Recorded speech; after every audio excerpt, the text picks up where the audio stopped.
Hello, welcome to the Sunday Gardener, and it's a Sunday in November and we're going to look at sowing sweet peas. Now in terms of sowing of sweet peas, obviously good quality compost, peat-free compost, because that's very important now that we don't use peat in our compost, and very often sweet peas can be sown in these toilet roll holders. I think this is really good if you're sowing in the spring, because the sweet pea is in the container for a lesser period of time.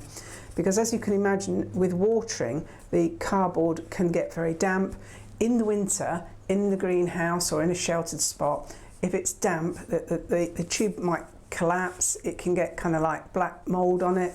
And so I use these in the spring. But if I'm sowing sweet peas now in the autumn, I'm going to use these. These are root trainers. And as you can see, they give a good depth.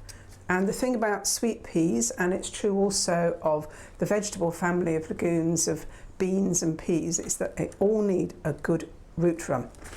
And they need to be planted in something that is quite deep. So these are absolutely ideal. And they come in flat packs and you assemble them together. These are getting a bit old and they do get a bit frail, as we all do as we get older.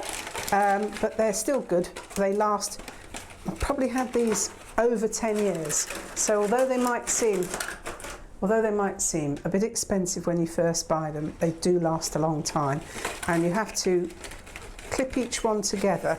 They have a little groove that fits together on the top. And the best thing to do is to pack them in quite tightly. So as you can see, pack them in tight and then they will actually support each other in this framework. The next thing to do will be to fill the root trainers with good quality compost. And sweet peas are sown quite near the surface, so fill them quite deeply and then we'll sow the sweet peas. So here's the tray filled with compost. The thing to check is that each cell is properly full of compost, because if there are air pockets in the compost, the roots of the seedling will grow into a vacuum and they won't thrive. So although it looks full, you will find that when you tap on it, that there are pockets of air and the compost sinks. And we'll just zoom in to have a look at that point now. So to check if each cell is full, just press down gently and you'll see how some of the cells, in fact, have more compost in than others. So if you give them a quick tap down, you don't want to compact the soil, but as I said, you don't want air pockets either. And then you can see which cells need topping up a bit before you actually sow the sweet peas. So the level you want for sowing sweet peas is about this level. So it's probably a couple of centimetres from the top. What you don't want is it to be that far down. So you need to top up the cells with compost until they're all pretty even. So once you're happy that you've filled all of the root trainers, this compost is very dry because it's been brought into the greenhouse for the autumn. Because of the amount of rain we get, it tends to wash through the compost. If your compost has been stored outside and it's reasonably damp, you will not need to water it. But if it's very dry, I would water it. But you're only talking about just a little bit. We really just want to dampen it a little bit. Don't want to have it too wet, otherwise there's a risk that the seeds will rot. And for labels, this is a piece of bamboo cane that I've cut up, and I'm going to label it right on these and put them in so that I know what's what. In terms of seeding, this is a variety of sweet pea called High Scent, which I'd recommend. It's a really lovely sweet pea, as the name suggests. It's very scented. And all you need to do is to place one seed in each of the,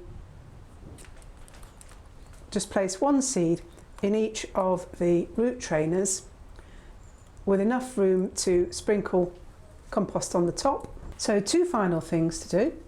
Top up each cell with some of the compost so that the sweet pea is completely covered. Firm it down and make sure that there's a good covering. And then I will do that for each of the remaining cells with all the different sweet peas, label them.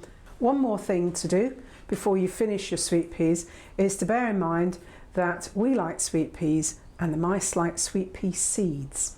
So it's very important to put some sort of cover on the sweet peas so that the mice can't get in and eat them, because they will.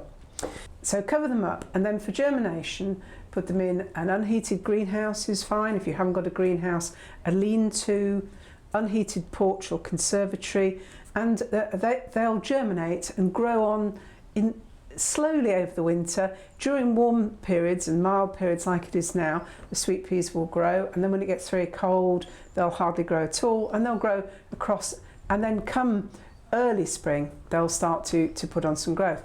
But for now, that's all there is to sowing sweet peas. So here we are. The sweet peas have germinated. These were sown about 11 days ago, earlier in November, and you can see they've put on a good amount of growth and have germinated well. Looking at the seed tray, there's maybe only 1 or 2 that haven't germinated, which is quite good for sweet peas. They do have a very hard coating, and they can sometimes be a little fickle. They did need a little help with germination, and I have had them indoors for periods of time when it's been cool. But these are hardy annual sweet peas. They will take cold temperatures, they will take frost, and they're going in the greenhouse for the winter, and they will be just fine. If you don't have a greenhouse, you can put them under glass or in a lean-to, just so the worst of the weather is off them, but they will take cold weather, and they will be fine in the greenhouse for the winter. And when you look at these sweet peas, you can see that they've all grown this way a bit, and that's because of where the prevailing light has been from. A good thing about the greenhouse is a greenhouse is 360 degrees light, because it's glass all the way around. Conservatory is the next best thing, and that's very often 180 degrees of light. And a windowsill, perhaps the most tricky of all, because that's like 90 degrees of light. The light's all coming from just one restricted source, and this makes the seedlings, whether they're sweet peas or whatever they are, elongate towards the light. Now you can minimise this a bit by whatever you're sowing, turning the tray round so that they then start to gravitate that way, and helps to straighten them up. But the more light the better, so into the greenhouse. And in the next video that we'll do in 2 or 3 weeks' time, we will look at these shoots and how to pinch them back, which you do with all sweet peas, autumn or spring, and that will make them throw out shoots from below the cut-off point, and that will make for bushier sweet peas with more flowers. But for now, I'm going to go and put them in the greenhouse.